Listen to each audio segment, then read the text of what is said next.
வணக்கம் dear students. The National Forensic Science University. இதில் பார்த்தீங்கன்னா குஜராத், டெல்லி, கோவா இந்த மாதிரி இடங்கள்லாம் வந்து கிட்டத்தட்ட ஒரு 10 இடங்கள்ல இருக்கு நேஷனல் ஃபாரன்சிக் சயின்ஸ் யூனிவர்சிட்டி அப்படிங்கிறது. ஸோ இதில் பார்த்தீங்கன்னா நீங்கள் ஃபாரன்சிக் சயின்ஸ் அப்படிங்கிறத எடுத்து படிக்கலாம். ஸோ இப்போ பாருங்கள், நான் சொல்ல போகிறது பார்த்தீங்கன்னா forensic accounting and fraud investigation இந்த குரூப் எடுத்து நீங்கள் படிக்கலாம். இது வந்து பார்த்தீங்கன்னா பிபிஏ எம்பிஏ இன்டகிரேட்டட் கோர்ஸாக கொடுக்குறாங்க. ஆல் குரூப் ஸ்டூடெண்ட்ஸ் வந்து எலிஜிபிள். இந்த ஃபாரன்சிக் அக்கௌண்டிங் அப்படிங்கிறது பார்த்தீங்கன்னா ஃபாரன்சிக் அக்கௌண்டிங் அண்ட் ஃப்ராட் இன்வெஸ்டிகேஷனில் பார்த்தீங்கன்னா it is an advanced branch of accounting that requires extensive skills and knowledges இதுக்கு தேவைப்படுது. அடுத்து பார்த்தீங்கன்னா இந்த நேஷனல் ஃபாரன்சிக் அட்மிஷன் டெஸ்ட் அப்படிங்கிறது NFAT டெஸ்ட் அப்படிங்கிறது இந்த இதை பொறுத்த வரைக்கும், இந்த குரூப்பை பொறுத்த வரைக்கும், forensic accounting and fraud investigations பொறுத்த வரைக்கும் it is eligible for all groups. அடுத்தது இவங்க வந்து பிபிஏ எம்பிஏ இந்த மாதிரி கோர்ஸாக கொடுக்குறாங்க. Forensic accounting and fraud investigation அப்படிங்கிறத. அதுக்கப்புறம் பிபிஏ எம்பிஏ கோர்ஸாக வந்து அதாவது இன்டகிரேட்டட் கோர்ஸாக ஃபைனான்ஷியல் மேனேஜ்மெண்ட் அப்படிங்கிறத கொடுக்குறாங்க. அடுத்தது பிஸ்னஸ் அனாலிட்டிக்ஸ் அண்ட் இன்டெலிஜென்ஸ் அப்படிங்கிற இந்த கோர்ஸாக அவங்க ப்ரொவைட் பண்ணுறாங்க. இதோட அப்ளிகேஷன்ஸ் பார்த்தீங்கன்னா மார்ச்சில், இந்த அப்ளிகேஷன்ஸ் பார்த்தீங்கன்னா மார்ச்சில் கொடுப்பாங்க. ஸோ என்ட்ரன்ஸ் எக்ஸாம்ஸ் வந்து மேல வரும், ரிசல்ட் வந்து ஜூனில் வரும், கவுன்சிலிங் வந்து அதே ஜூன் மந்தில் உங்களுக்கு நடக்கும்.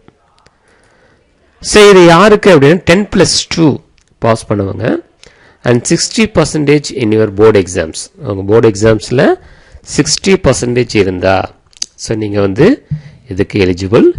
இந்த NFAT அப்படிங்கிற இந்த test, national forensic admission test, இதை எழுதி இதை பாஸ் பண்ணிங்கன்னா, அதாவது வெளிநாட்டில் உகாண்டாவில் ஒன்று இருக்குது, அது இல்லாமல் 9 இடங்கள் வந்து இந்தியாவில் இருக்குது. குஜராத், டெல்லி, கோவா, திரிபுரா, போபால், புனே, கவுகாத்தி, மணிப்பூர், தார்வாட் இந்த மாதிரி இடங்கள்லாம் இருக்குது. ஸோ இந்த கொஸ்டின் பேப்பர் எப்படி சார் இருக்கும்? கொஸ்டின் பேப்பர் வந்து ஒன்லி இன் இங்கிலீஷில் தான் இருக்கும். சரிங்களா? நீங்கள் தமிழ் மீடியம் ஸ்டூடெண்ட்ஸாக இருந்தாலும் நீங்கள் கண்டிப்பாக இங்கிலீஷில் தான் எழுதி ஆகணும். ஸோ இது வந்து 10 நேஷ்னல் ஃபாரன்சிக் சயின்ஸ் யூனிவர்சிட்டிஸ் இருக்குது.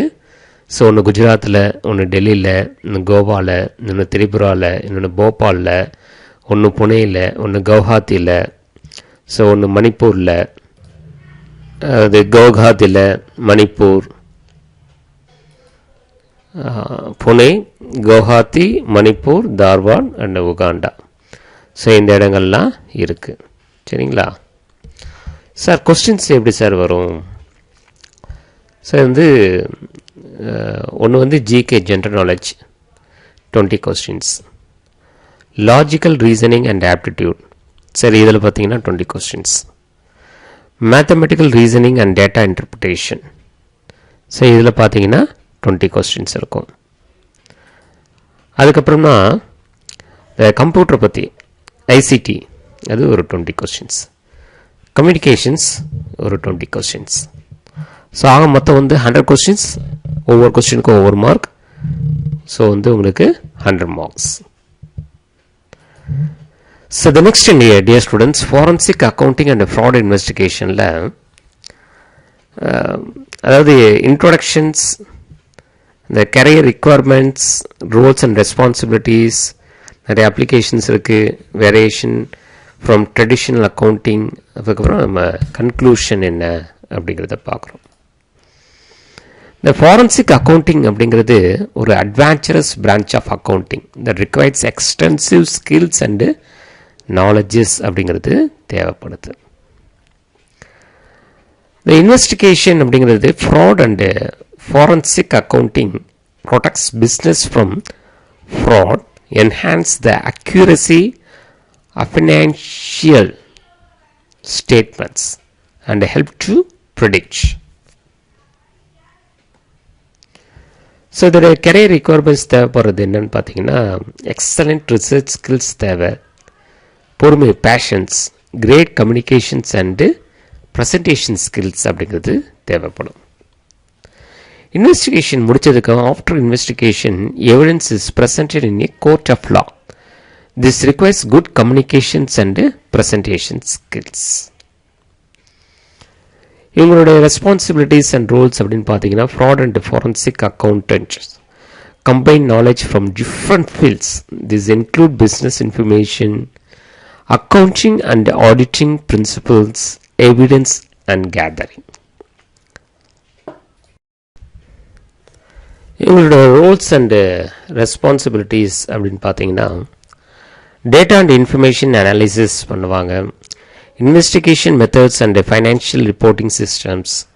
They use information from these fields to detect unearth and prevent evidence of fraud to the public. இந்த ஃப்ராட் அண்ட் ஃபாரன்சிக் அக்கௌண்டிங் அப்படிங்கிறத படித்தவங்களுக்கு எல்லா கம்பெனிஸ்லேயும் ஒர்க் இருக்கும். All companies must have a fraud and forensics accountant as part of their team. அவங்க டீம்லேயே ஒரு பார்ட்டை வச்சுருப்பாங்க. Fraud and forensic accountants go beyond accounting standards and procedures to apply investigate techniques to identify fraud. ஒரு பெரிய பெரிய கம்பெனிலாம் பார்த்தீங்கன்னா அந்த இதுக்குன்னு ஒரு டீமில் வந்து இந்த forensic accounting and fraud investigation படித்தவங்களுக்கு ஒரு வேலை வாய்ப்புகள் கொடுப்பாங்க. சரி, இப்போ அடுத்தது பார்த்தீங்கன்னா forensic accounting and law or complementary entities. The forensic accounting and the law are complementary entities. This field is very special because it requires exceptional skills and knowledge of financial. இப்போ நம்ம இந்த FBI அப்படின்னு சொல்கிறோம் இல்லையா, the Federal Bureau of Investigation.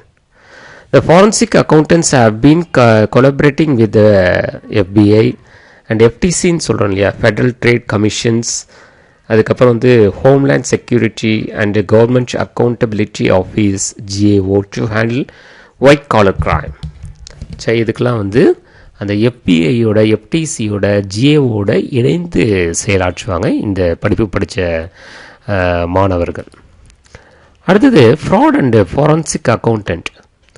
So other employers of fraud and forensic accountants include financial institutions such as banks and divorce attorneys. Their role in fraud cases is to present evidence only. So they do not determine whether a fraud has happened because the final decision is made by a court of law. சட்டப்படி தான் அது நடவடிக்கை எடுக்கப்படும். அந்த சட்டத்தை முன் வந்து இந்த ஃப்ராடை அதை இன்வெஸ்டிகேஷன் பண்ணி அதை வந்து கோர்ட்டில் வந்து ப்ரொடியூஸ் பண்ணுவாங்க இவங்க. சரி, இப்போ நம்ம கன்க்ளூஷன் என்ன வரலான்னா, it is recognised profession in many countries of the world. It deals with the identification of irregularities in financial statements, reports and accounts.